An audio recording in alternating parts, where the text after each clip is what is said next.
Welcome to week 2 of Friday Night Football. I'm Brady Frederick. Jay Tust is out in Seattle tonight getting ready for a big-time matchup as Boise State takes on the number 10 ranked Washington Huskies. I'll tell you what, there's a lot of season left, but it is going to be hard to beat some of the matchups we saw this week. Plenty of 5A SIC battles. We had the battle in Boise, 3 high school games out on the blue at Albertson Stadium. But we're going to start it off with what you voted as our game of the week, the Battle of the Mountains. We'll take you to one of the best atmospheres you'll find in Idaho high school football. The Rocky Mountain Grizzlies ranking 3rd in the Idaho State media poll. This is what it's all about right here, defending the Axe. Rocky took it home last year. The 4th-ranked Mountain View Mavs are going to try and bring it back. First drive for Mountain View. 3rd down, they run into some trouble with the snap. Justin McGee recovers, floats it off to Valentine Gomez-Ricks, the sophomore. Takes it downfield for a big-time gain. Now, that Rocky Mountain defense would keep up the pressure. Mountain View is going to go ahead and take the points. I've never seen this at the high school level. 51 yards out,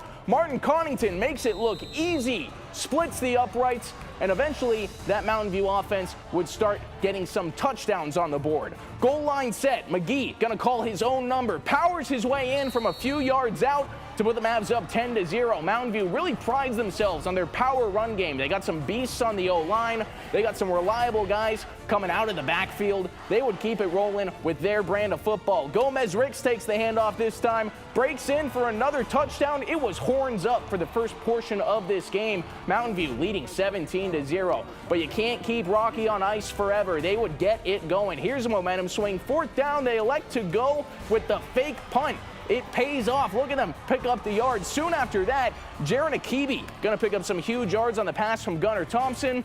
They would get theirs tonight, don't worry, but it just wasn't enough to turn the tide. For the 3rd time in as many years, the Axe will switch hands. Mountain View with a huge win on the road. They take the Battle of the Mountains 24-14.